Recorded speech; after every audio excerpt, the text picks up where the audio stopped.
Now let's get some rapid-fire response from our panel on these stories. I want to know if they think Sarah Palin will actually run in 2012 and if they think she has a chance of winning.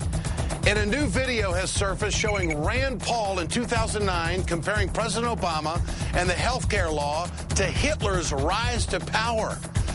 Joining us tonight, Karen Hunter, journalist and publisher, and also Michael Medved, nationally syndicated radio talk show host, is with us tonight. Karen, what do you make of this media push, this total package that Sarah Palin is putting together? How much of an impact do you think it's going to have? I should point out that her reality show was off 40% on Sunday night. It was off to 3 million viewers from the opening of 5 million viewers. Have we seen this act before? Is it going to wear out, or is this just the start? What do you think? I think it's just the beginning, and I don't think it's going to wear off. And I think if she says she's going to run, which I do believe that she will, I don't agree with Governor Rendell. I think she has a chance, and it's unfortunate, but it is where we are right now in this culture of ours, that there are so many people that are buying into this pop culture thing that you just laid out so brilliantly. You laid it out brilliantly. This is why she can win, because most people do not focus on the details. They definitely focus on substance over style over substance, and she has a lot of style. I was wondering if that was real fur around that collar there. Michael Medved, Mitt Romney, Mike Huckabee, Newt Gingrich, Tim Pawlenty, they don't have the media machine that Sarah Palin has. They don't have the reality show. They don't have the hot books. They don't have a daughter dancing. All of these things, it's all part of the package. What do you say to these other hopefuls in the Republican Party? Are they going to get deep-sixed early on because they can't match it? Your thoughts, Mike?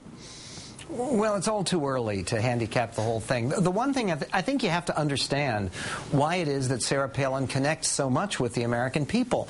And it's basically because people think that the politicians, our political leadership, Republicans as well as Democrats, are a bunch of phonies, that they're a bunch of elitists, that they look down on ordinary Americans. Sarah Palin comes across, as she did in the interview last night, as she has been expert at doing, she comes across as real, as an ordinary person, as a salt-of-the-earth kind of lady you would love to have as your neighbor or as your friend. As your and that girlfriend. counts So how for do you a lot counter with that? Americans.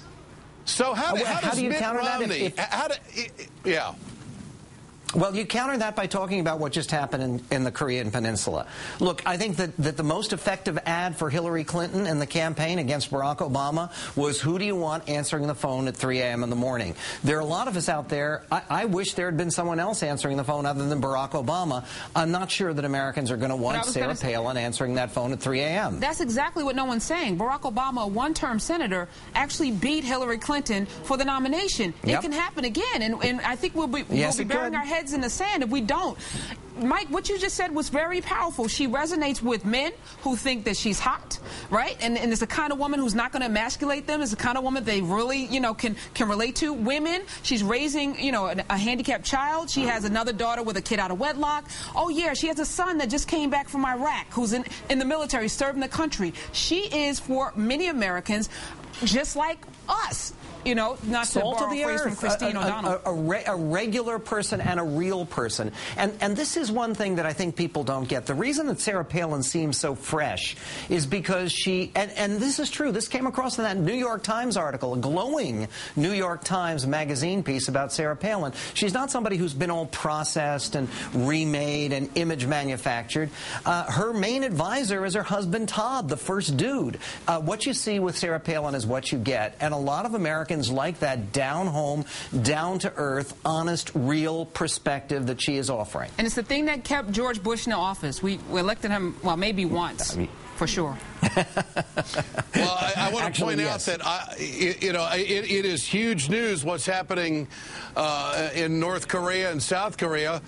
But I think people are paying attention to Sarah Palin. Yep. I mean, that's it. And tomorrow it's going to be more, and it's going to go on for months on, and it's going to be interesting to see if she can maintain the presence and the intensity throughout all of this. She didn't even give it to Thanksgiving. I should point that out. I mean, she's going right after it. I mean, she didn't even wait for Thanksgiving, and she's got this huge push going on.